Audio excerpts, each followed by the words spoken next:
Assalamualaikum, nama saya Permadi. Hari ini saya sedang berada di Tower of David atau Menara Nabi Daud di kota purbakala Yerusalem Al-Quds, kota suci tiga agama.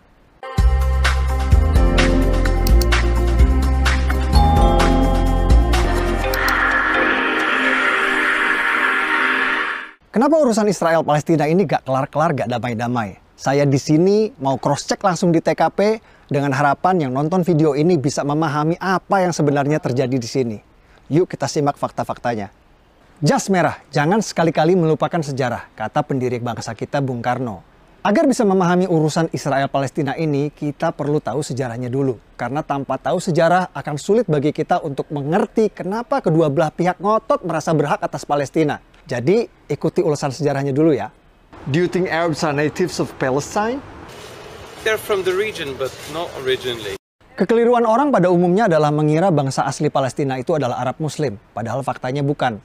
Palestina berasal dari kata Filistin, dan berdasarkan keterangan yang saya dapat di Museum Filistin di sini, bangsa Palestina berasal dari Pulau Kreta di Kepulauan Yunani. Mereka berlayar dari Pulau Kreta Yunani dan menetap di tanah yang kita kenal sekarang dengan nama Palestina. Jadi bangsa Palestina aslinya bukan Arab Muslim, tapi orang Yunani kuno.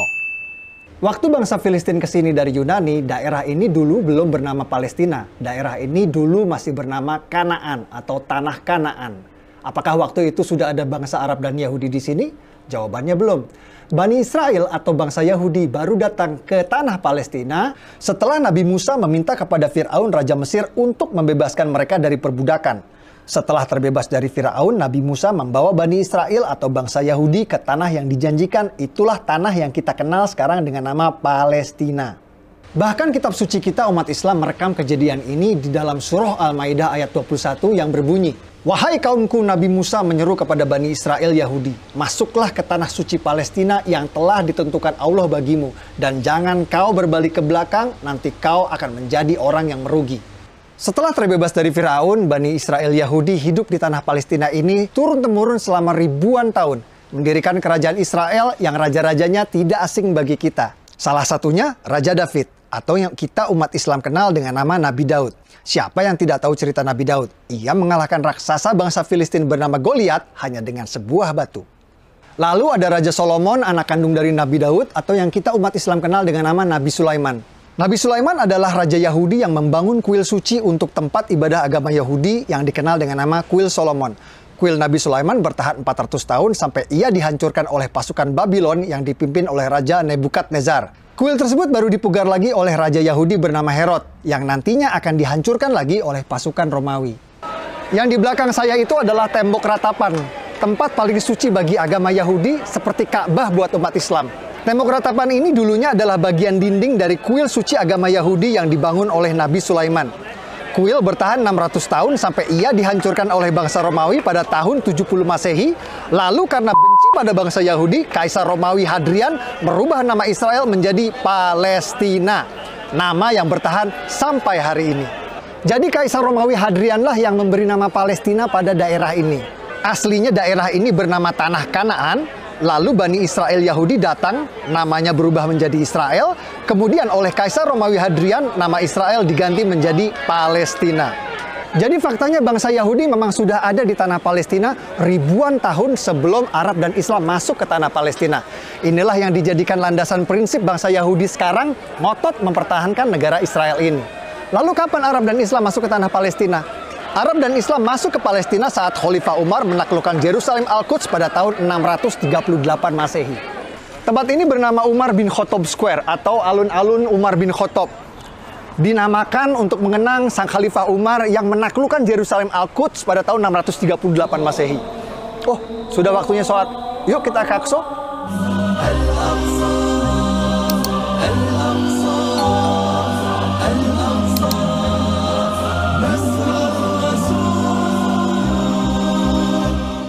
Waktu Khalifah Umar ke sini, Masjid Aqsa Qibli ini belum ada.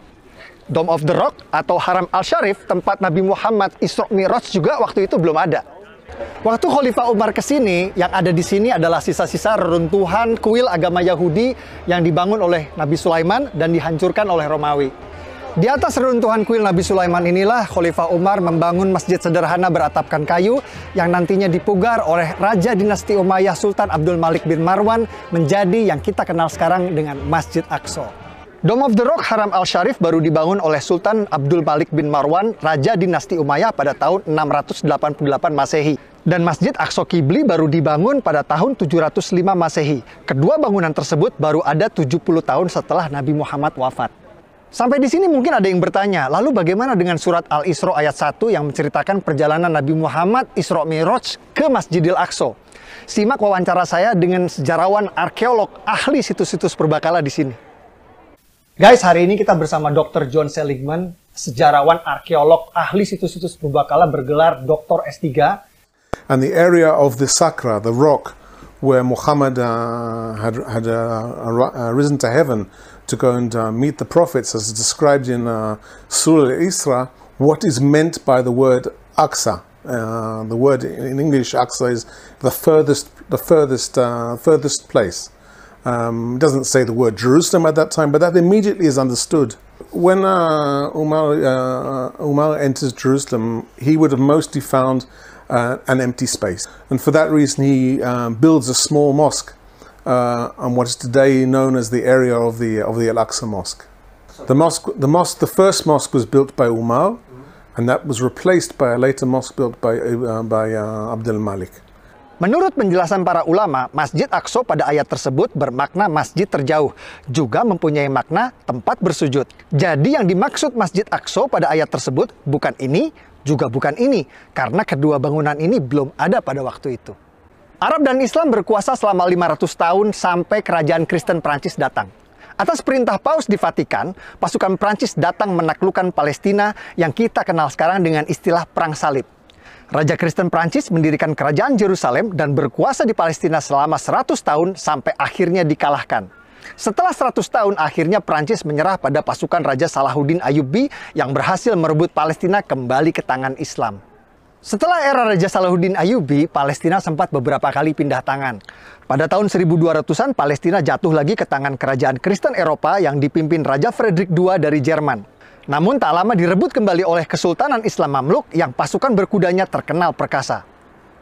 Sampai tiba pada era kejayaan Islam, lahirnya superpower pada waktu itu, yakni Kerajaan Ottoman Turki.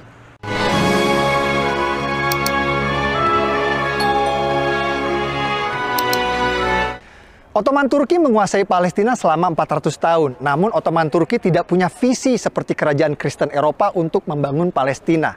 Ambisi Sultan Ottoman justru memperluas kekuasaannya ke Eropa. Ottoman fokus menaklukkan kerajaan-kerajaan Eropa dan Palestina menjadi sebuah provinsi yang terlupakan. Setelah 400 tahun terlupakan, Palestina lagi-lagi akan menjadi ajang perebutan berdarah yang akan berlangsung sampai hari ini. Semua berawal saat Perang Dunia Pertama terjadi.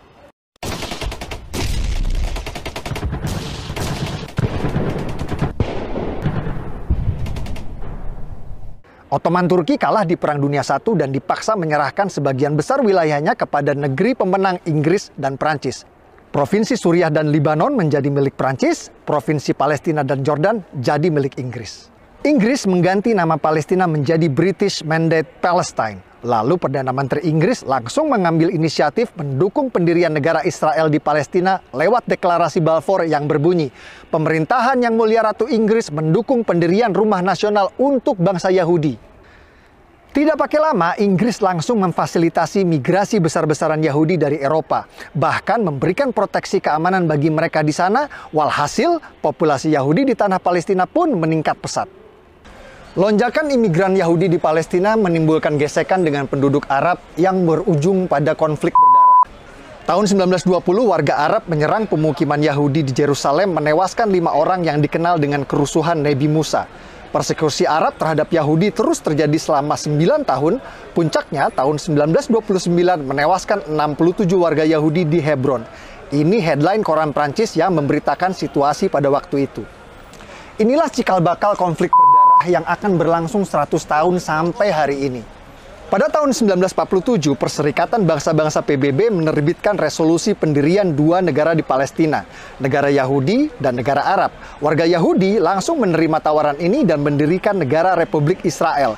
Tapi negara-negara Arab tetangga menolak pendirian dua negara ini dan langsung memerangi Israel. Hasilnya, tepi barat dikuasai oleh Yordania dan Gaza dikuasai oleh Mesir. Jadi yang menggagalkan berdirinya negara Palestina itu bukan Israel, tapi Yordania yang menjajah tepi barat dan Mesir yang menjajah Gaza. Bahkan selama bertahun-tahun, Yordania dan Mesir menolak mengakui kedaulatan Palestina di tepi barat dan Gaza dan menganggap dua daerah tersebut menjadi bagian dari negara mereka. Ini fakta.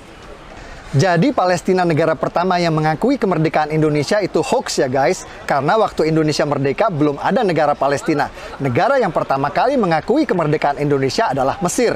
Ini foto Haji Agus Salim di Mesir menandatangani pengakuan kedaulatan Indonesia.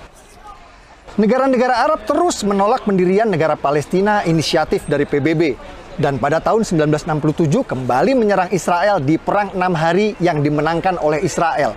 Kekalahan ini malah membuat tepi barat dan Gaza kini dikuasai penuh oleh Israel.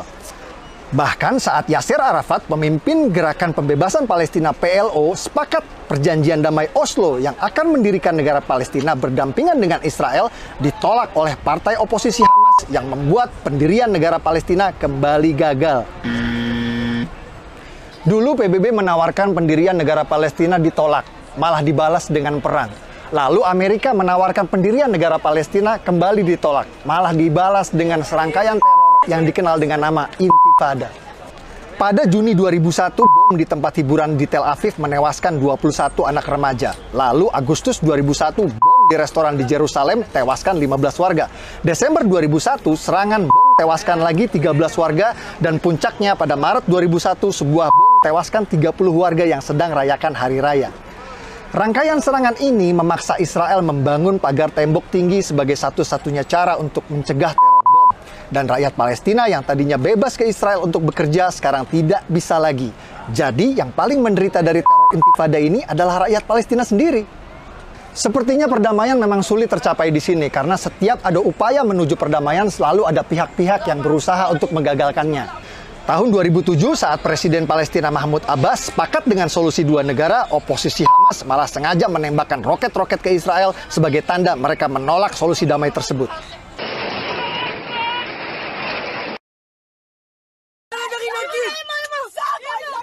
Yang banyak orang Indonesia tidak tahu, oposisi Hamas di sini itu seperti OPM di Indonesia. Mereka tidak mau mengakui pemerintahan sah Palestina dan ingin mendirikan negara sendiri di Gaza.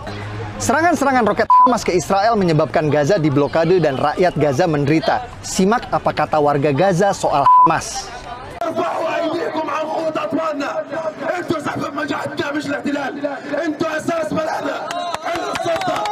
على ما اجت بعد الانقلاب اللي صار في قطاع غزه ساءت الاوضاع على العمال، لا كابونه ولا مساعدات ولا رواتب. احنا بنطالب براتب شهر. حرقناهم من اليهود ودينا عيب يا اخي عيب اسمع عيب اليهود سرقوا السود Yang bikin sulit damai di sini bukan Palestina radikal saja, tapi juga Yahudi radikal. Salah satu masalah besar yang ditimbulkan oleh Yahudi radikal adalah illegal settler atau pemukim ilegal di tepi barat West Bank yang merupakan wilayah Palestina. Illegal settler atau pemukim ilegal dari Israel sengaja melanggar perbatasan dan membuat pemukiman ilegal di tepi barat yang merupakan wilayah Palestina. PBB pun mengecam keras tindakan pelanggaran perbatasan ini dan menyebutnya sebagai tindakan ilegal yang merusak perdamaian. Pemerintah Israel berulang kali mengerahkan militer Israel IDF untuk menggusur para pemukim ilegal ini dari tanah Palestina. Namun mereka tetap kembali dan kembali lagi melanggar perbatasan, membuat perdamaian sulit tercapai. Fakta-fakta yang saya sajikan di video ini adalah hasil investigasi langsung di TKP. Banyak narasumber yang tidak mau tampil dalam video karena alasan keamanan. Saya berharap video ini bisa memberikan penjelasan, membantu menjelaskan bahwa apa yang terjadi di sini bukan seperti yang kita dengar selama ini. Yang katanya Yahudi menindas umat Islam Palestina lah. Gimana bisa menindas umat Islam sedangkan di militer Israel IDF aja ada 4.000 tentara Arab Muslim. Ini tentara Israel namanya Muhammad, difoto sehabis ngaji Al-Quran. Ini juga tentara Israel, namanya Yahya Muhammad. Dia seorang Muslim dan bangga menjadi tentara Israel. Dan ini namanya Muhammad Kabia yang berhasil saya wawancara. Simak petikan wawancaranya.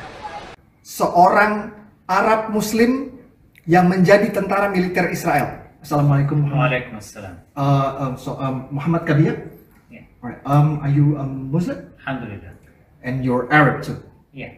Yes. Okay, this is very strange. I really would like you to explain to the Indonesian viewers, why are you, as an Arab and a Muslim, join the Israeli army, the IDF?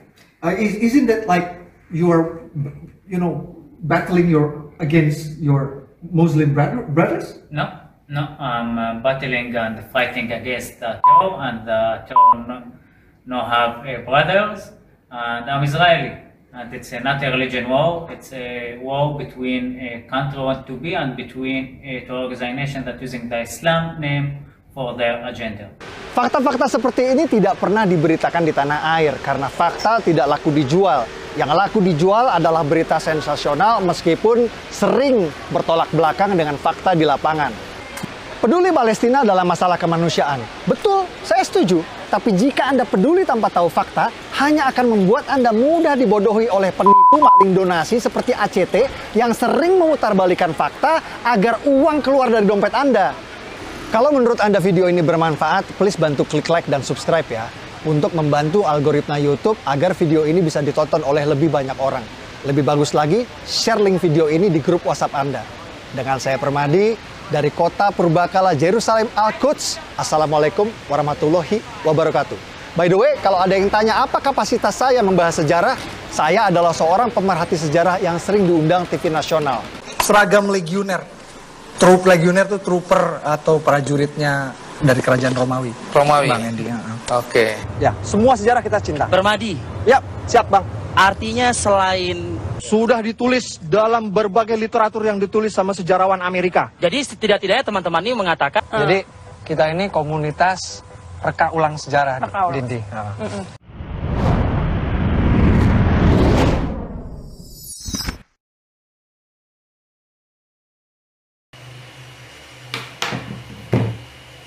Halo guys, jumpa kembali bersama saya Bastian Sebo. Oke, kali ini saya sudah mereaksi dan menghadirkan video ke hadapan teman-teman karena saya kebetulan menemukan video ini di perangkat TikTok ya. Lalu saya kemudian mencari tahu ini sumber asli video ini dari mana. Kemudian saya mencari channel AJ Aktivis TV ya, tetapi saya tidak menemukan channel tersebut. Dan beruntungnya ada salah satu channel yang memposting video ini ya. Nah guys, ini kebetulan dengan berita yang saat ini lagi heboh terkait dengan kedatangan timnas Israel U20 yang saat ini menuai pro kontra ya. Ada yang setuju, ada yang tidak setuju. Gubernur Bali sudah melayangkan surat protes menolak kehadiran dari timnas Israel U20 ini. Lalu kemudian Gubernur Jawa Tengah Pak Ganjar Pranowo juga menolak kedatangan timnas Israel. Saya menghadirkan dokumenter dari Bang Permadi Arya ini. Ya tentu saja saya tidak mengatakan bahwa teman-teman harus menerima ini sebagai suatu kebenaran. Ya saya hanya menjadikan video ini sebagai landasan kita untuk bisa berpikir secara objektif. Oke teman-teman, terima kasih sudah menyaksikan video ini. Yang asli videonya sudah saya cantumkan di kolom deskripsi. Kalian bisa berkunjung ke sumber videonya atau sumber channelnya. Terima kasih.